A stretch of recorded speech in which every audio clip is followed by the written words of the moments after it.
খাদ্য বান্ধব কর্মসূচির আওতায় এবার ৫৫ লাখ পরিবারকে ৩০ কেজি করে চাল দেওয়া হবে বলে জানিয়েছেন খাদ্য উপদেষ্টা আলী ইমাম মজুমদার। আর অর্থ উপদেষ্টা সালেহ উদ্দিন আহমেদ জানিয়েছেন, জুলাই স্মৃতি জাদুঘর নির্মাণের জন্য ইতিমধ্যে সকল অর্থ বরাদ্দ করা হয়েছে। সকালে সচিবালয়ে সরকারি ক্রয় সংক্রান্ত উপদেষ্টা পরিষদের বৈঠক শেষে সাংবাদিকদের এ কথা জানান তিনি। উপদেষ্টা বলেন, ১৫ টাকা কেজি দরে এই চাল দেওয়া হবে। অগাস্ট মাস থেকেই শুরু হবে এই কার্যক্রম, চলবে নভেম্বর পর্যন্ত।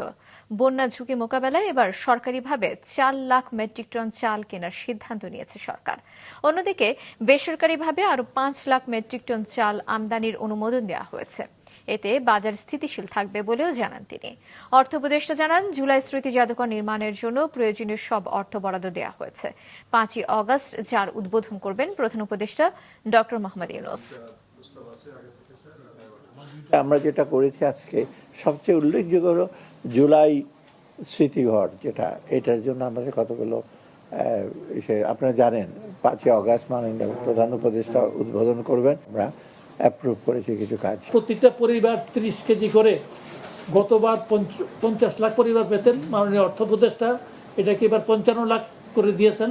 এই ৫৫ লাখ পরিবার ৩০ কেজি করে চাল পাবে ৬ মাস। আমনে বন্যা হতে পারে, এটা ধরে নিয়ে আগাম প্রস্তুতি হিসেবে আমরা ৪ লাখ মেট্রিক টন চাল সরকারিভাবে আমদানির জন্য করছি।